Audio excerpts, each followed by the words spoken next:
ভালো লাগছে যে তরুণদের আমি প্রথম পর্বের সাথে এই পর্বের তুলনা করছি না, কিন্তু আপনারা অনেক বেশি প্রাণবন্ত মনে হচ্ছে, আমরাও অনুপ্রাণিত হচ্ছি।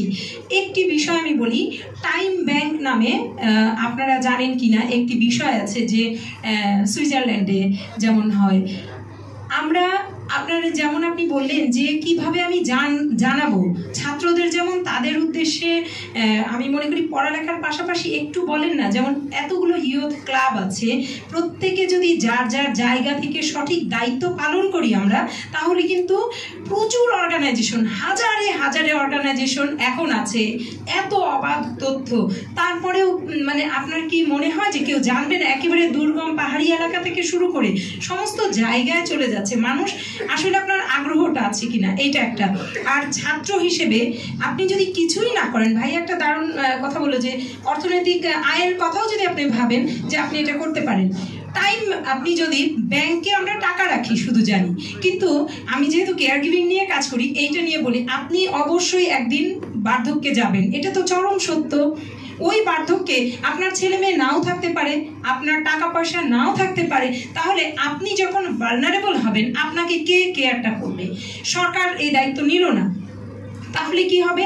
আপনি এখন থেকে আপনি আপনার যে সময় আছে সেই সময়টাকে আপনি ব্যাংকে ইনভেস্ট করবেন, এইখানে আপনি ব্যাংকে জমা রাখবেন। এই ব্যবস্থাটা বাংলাদেশেও আমি মনে করি যে চালু হয়ে যাবে। আমার একটা স্বপ্ন আছে এরকম, আমার একটা দারুণ ড্রিম আছে যে ডিমেনশিয়া এল্ডারলি কেয়ার নিয়ে আমি যদি অনেক টাকা হয় আমি একটা কেয়ার হোম দিব, যেইখানে নবীন প্রবীণের শিশুদের একটা আনন্দ আশ্রমের মতো। ওখানে বৃদ্ধাশ্রম মানে যে নেগেটিভ চোখের জল ঝরবে এইটা না, আপনি একজন প্রবীণের সাথে যদি 1 মিনিট থাকেন, 1 মিনিটে আপনি 1 বছরের যে শিক্ষা অর্জন করতে পারবেন, এইটা আমি আমার লাইফ থেকে বলছি।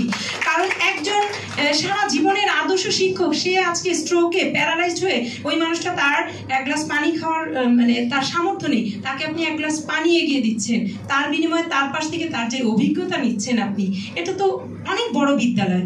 আর টাইমের যে বিষয়টি বললাম, আপনি যদি ছাত্র হন, আপনি এখন থেকে মনে করেন আপনি প্রতিদিন 1 ঘন্টা করে সময় বা 10 মিনিট সময় আপনি একজন আপনার বাড়ির পাশে প্রবীণ ব্যক্তিকে, যে কিনা শারীরিকভাবে অসহায় মনে করছেন, তাকে আপনি একটু শুধু আপনি গল্প করবেন গিয়ে যে রোকে আপা একটু প্রবীণ মানুষ, সে তার ছেলেমেয়েরা সব দেশের বাইরে থাকে, ওনার ভালো লাগে না, ওনার পাশে এক্সাম্পল যে তাকে আপনি গল্প করবেন, তার সাথে গিয়ে এই যে আপনি একটু হুদাই ফাওয়ালাপ করবেন, গল্প করবেন, এই গল্পের বিনিময়ে আপনিও শিখলেন, তাকে একটু সময় দিলেন। এইভাবে প্রতিদিন আপনি 1 ঘন্টা করে টাইম যদি দেন, আপনার ব্যাংকে টাইম জমা হলো।